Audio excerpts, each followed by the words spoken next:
Bonjour Frédéric hasta luego, parce que nous partons au Brésil, en voilier. Oui, en voilier, Une absolument. route célèbre du café. Alors bon, d'abord, cette transat, elle est en double, c'est-à-dire qu'il y a 2 skippers à bord de chacun des bateaux, sans escale, sans assistance, et on fait Le Havre, Itajaí. On regarde la carte, voilà le parcours exactement. Vous voyez, Le Havre en France, et puis on va jusqu'à au sud de Rio, donc. Oui, au sud du Brésil, Itajaí, qui est l'étape finale depuis 2 ans.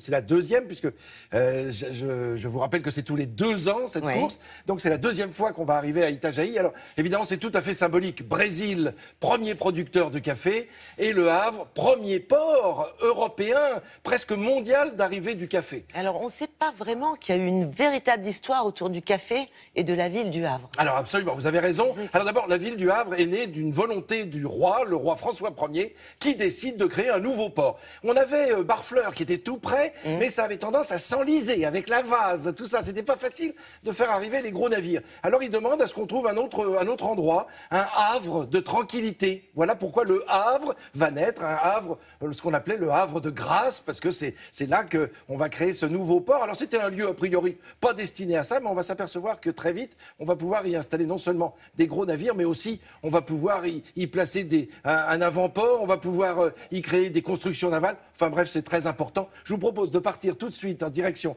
du Havre et puis de comprendre que c'est au Havre que vont arriver les premières récoltes de café. Il faut dire que le café est arrivé en France en 1669. Donc il arrive avec un ambassadeur turc, on ne connaissait pas ce goût, on ne connaissait pas cette odeur, c'est évidemment une vraie nouveauté. Et quand le prince du Yémen offre au roi de France, Louis XV, des plants de caféiers, qu'est-ce qu'il fait? Il les fait installer du côté de l'île de la Réunion.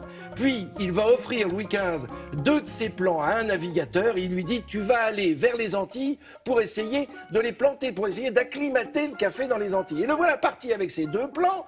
Et pendant le voyage, il y en a un qui meurt. Ah, pas de chance. Ah non, pas de chance. Il se sacrifie, lui, en tant qu'être humain, pour l'eau. C'est-à-dire qu'il ne boit pas l'eau qui lui était réservée pour le donner à ce plant de café. Et ce plant va être installé aux Antilles. Et du coup, ça va partir dans toute l'Amérique du Sud. Voilà comment le café est arrivé sur le continent sud-américain. Voilà comment le Brésil, dès la fin du XVIIIe siècle, 1787, va avoir les premières récoltes. Et voilà qu'on va choisir le port du Havre, parce que c'est celui qui est en face des Antilles, donc c'était le plus simple pour y arriver. Alors évidemment, il y a un hic dans toute cette histoire, c'est que pendant très longtemps, il a fallu utiliser une main d'œuvre qui n'était pas volontaire, bien sûr, c'était l'esclavage, c'était le commerce triangulaire. Mais bon, ça c'est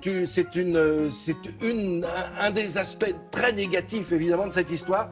Mais là, il ne s'agit plus de ça du tout. C'est juste pour prouver que cette route ancienne du café, qui existe toujours, puisque au port du Havre arrivent toujours des millions de sacs de café, eh bien, c'est pour toute cette symbolique qui est représentée par cette course dont on voit ici quelques navires qui vont partir dimanche, qui vont quitter le Havre dimanche. Alors, une grande fête, la même évidemment. Et qui vont arriver quand, à peu près? Alors, le record, c'est 10 jours, un petit peu plus de 10 jours. Donc là, voilà, tout dépend, évidemment, on sait bien de la météo et du savoir-faire de ces skippers, et puis des navires des bateaux qui sont de plus en plus effilés et rapides, absolument.